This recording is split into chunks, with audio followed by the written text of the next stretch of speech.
Hey everybody, this is Jim at SP500chart.com. It is Sunday afternoon, about 4 o'clock.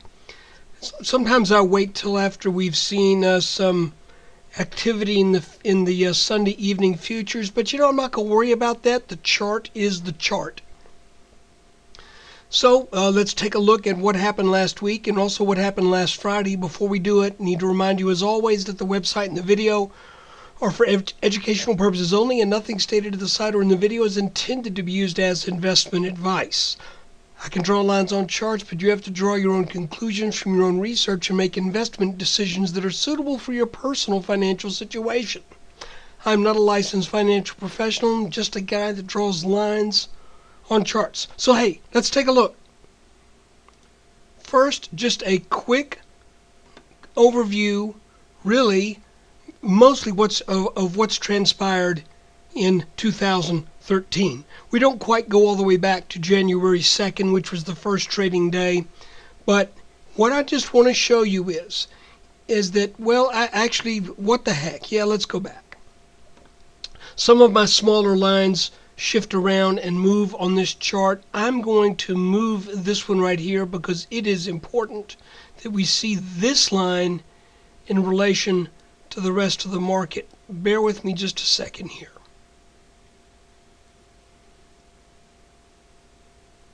Okay, basically we have been in an uptrend that has lasted since the middle of November 2012, started at approximately 1340, and here we are now 240 points higher,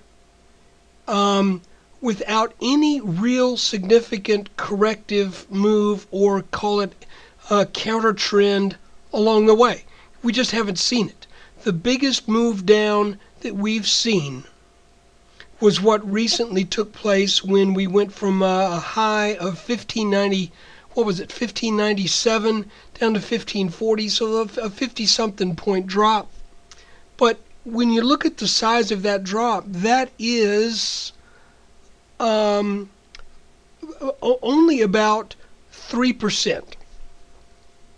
When I'm talking about a corrective move, I'm talking about something more along the lines of what we saw last fall, more along the lines of what we saw last spring, where we go from, for example, in spring of 2012, we went from 1420 to 1273. That was a counter trend. Or later in 2012, we went from 1472 to 1343. That was an almost 10-point differential there. Not quite, but close. So we're just not getting that kind of move, and we're due. If you look at this chart, you can see that we are due a correction. Again, I don't like that word. We are due a counter trend. We're due for the markets to exhale. And we're trying to do the best we can to spot the signs of when that may take place. And the only thing that I can really come up with, and we've got to move this line back now. There we go. The only thing that I can really come up with is that we have now at least momentarily broken this bottom support line that's lasted since November. We did that the week before last, and last week, to my surprise, and this is an indictment upon what I thought would happen, because I'll tell you when I got it right, and I'll tell you when I got it wrong. I did not think we were going to get up above this line. Yet, here we are, up above it. But are we really into that same mode? Are we really into that bull mode? Or is this move just one of those kind of last gasp, and I don't want to speak out of turn here, is this a sucker's rally? Well, I mean, let's put it this way. If you bought down here and you sold up here, no, that's not a sucker's rally. But if you keep buying here, it could be. Because we are so near that really long-term tops trend line in the S&P, and I remind you, this line extends back more than 10 years. It extends back about 13 years. It goes back to the high of 2000 and also the high of 2007. We have to look at this on a 9-day chart to see where that line has its origin, and there it is. There's your high in 2007. There's your high in 2000. There's your high in 2007, and look where we are. So close. Getting back to our chart. What sort of looks to me to be the case is that we are having some significant rallies, but they're not really producing significantly new highs. As a matter of fact, the last two rallies we've had have really just been in almost total sideways action so far. Now, it could be that we're going to come up and we're going to tag that 1597 again. It could be that we even rally up over 1600.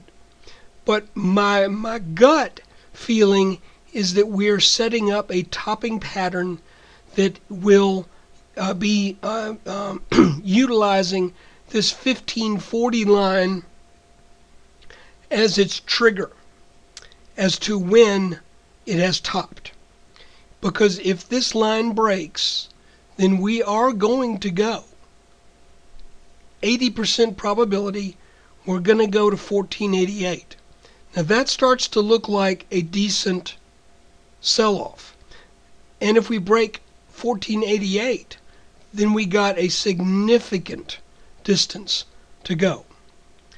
I'm not calling that yet. Right now, what's at hand is to watch this line here at 1540. We may be setting up a topping pattern here, and if we are, it looks like it may be a doubled up head and shoulders with a double left shoulder, potentially a double head, and then if we break this yellow line again, see if maybe we get 2 weak rallies on the right side. It hadn't happened yet, but that's just something to watch out for. What we have seen is that on our short-term chart, this sure looks like a little wedge that reached up to back test a line that we've been looking at before, and this is this kind of a wedge shaped pattern right here that just got all goofy. And in other words, what I think happened is I think we broke down out of this wedge prematurely, and because it was premature, we were able to rally back into the wedge, even over it. But the next time this thing broke, it was deeper and more significant in relation to where this line was. And the rally that we saw over the past 6 sessions really effectively took us back to back test this line. And I would be surprised now if we get over that. But I want to remind you, I've said things like that in the past and I've been wrong. But that's what I see. I see this line as being tough. Tough to overcome. Maybe back test again, but to get back over the top of it, I'm thinking no. We did have an inverted head and shoulders pattern down here that we pointed out last week, and once we got over that, we knew at least coming into the beginning of this week that if we broke out over this line, we would expect a move up to about 1572. What came as a surprise was that extra 20 points. But when you look at it in relation to this line, maybe it's not such a big surprise after all. We now look like we're kind of doing something similar to what took place the week of the 8th. where we made a top. This itself, if we look at the past week, if we add one more line, pardon my voice, if we add this line right here, maybe this is going to act as a little topping pattern in and of itself. If it does, then the breaking of this little line right here, which is at about 1578, 1579,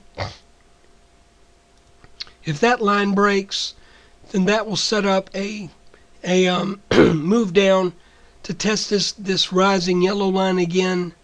And if that breaks, I think we're coming back down to 1540. That's all I can say, because that's all I really see. As far as a report card for last week, well, one thing I think we did get right was seeing this little inverted head and shoulders pattern. It played out, and we did make that minimum target of 1572. Again, what I did not see was that target being made so easily above this yellow line. I did not think that would happen.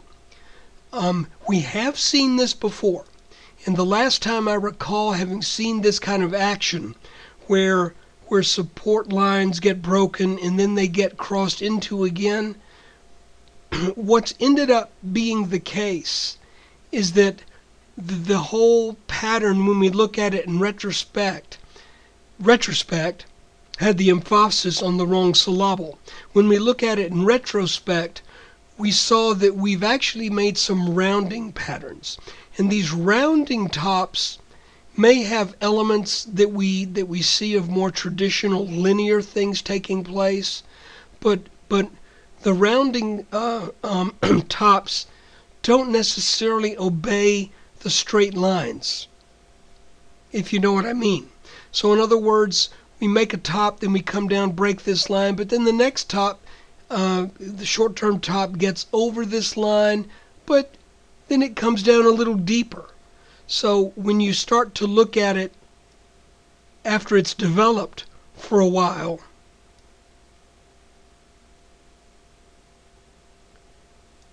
you may end up with something, where's my handle? There we go.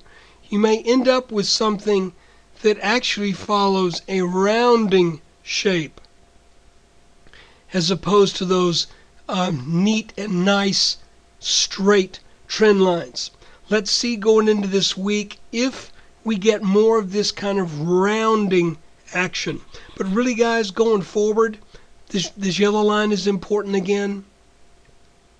And of most importance is this straight line here at 1540. That's very important, because if that goes, then this is a top.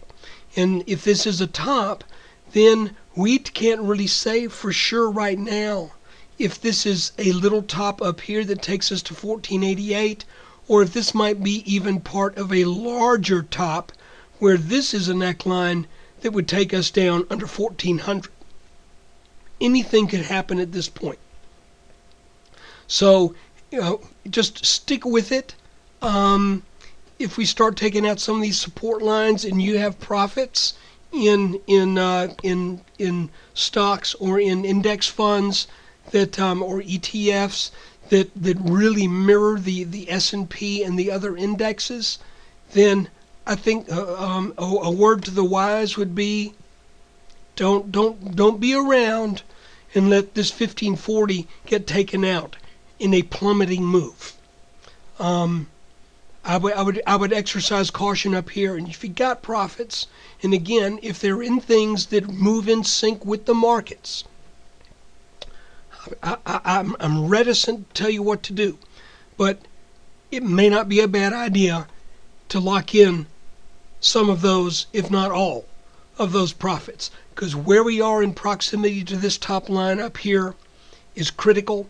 Where we are in relationship to some horizontal support lines could become critical. If we do rally and we take out 1600, and you think, Jim, you idiot, you told me that. No, I'm not telling you to sell, but let's pretend like I am telling you. and you say, Jim, you idiot, you told me to sell. I sold everything at 1580.